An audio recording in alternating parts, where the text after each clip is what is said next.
पाटील साहेब, भाजपला सोडचिठ्ठी दिलेली आहे आणि आता जवळपास निश्चित झालं, तुम्ही स्वतःच जाहीर केलेला. नाही, जाहीर केला आम्ही त्या पक्षामध्ये सगळेजण प्रवेश करतोय आणि आम्ही सर्व कार्यकर्ते पदाधिकाऱ्यांनी भारतीय जनता पक्ष सदस्याचा राजीनामा दिलेला आहे. पण मग काय, कधी हा नेमका पक्षप्रवेश सोहळा आता ते सांगतील. आता माननीय पवारसाहेब, सुप्रिया सुळे, जयंतरावजी ह्या संदर्भातला निर्णय घेतील. या सगळ्या याच्यात भाजपच्या सर्वच पदांचा राजीनामा तुम्ही दिलेला आहे. सांगितलं मी राजीनामा, पक्षाच्या सदस्याचा राजीनामा दिलेला. काय हा निर्णय घेण्यामागची काय वेळ आली आज? निर्णय घेण्याची तर हर्षवर्धन पाटील यांनी आता भाजपच्या सर्वच पदांचा राजीनामा दिलेला आहे आणि शरद पवार गटात ते आता प्रवेश करणार हे स्पष्ट झालेलं आहे. मात्र या संदर्भात नेमका कधी प्रवेश असेल हे पक्षाकडूनच स्पष्ट केलं जाईल असं सुद्धा हर्षवर्धन पाटील यांचं म्हणणं आहे. कॅमेरामन अभिजित पिसेसह योगेश बोरसे, TV9 मराठी, इंदापूर. मॅडम, काय सांगणार, आज पक्षप्रवेशाचं काय निर्णय जाहीर होणार, काय नेमकं?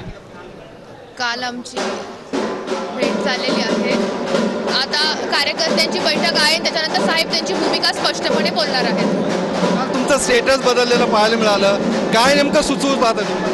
हे आता सगळ्या गोष्टींच्या अधिकृत घोषणा आता साहेब त्यांचा निर्णय जाहीर करतील, त्याच्यानंतर मग पुढच्या अधिकृत घोषणा होतील.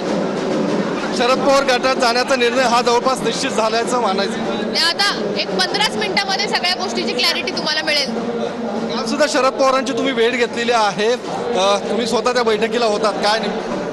जसं मी आता म्हटलं की प्रत्येक गोष्टीचं सगळं विश्लेषण आता साहेब त्यांच्या बाईटमध्ये करणार आहेत. पत्रकार परिषद आहे, त्यामुळे तिथं आपण सर्वजण पाहूच काय बोलतो. निर्णय काय अपेक्षित आहे?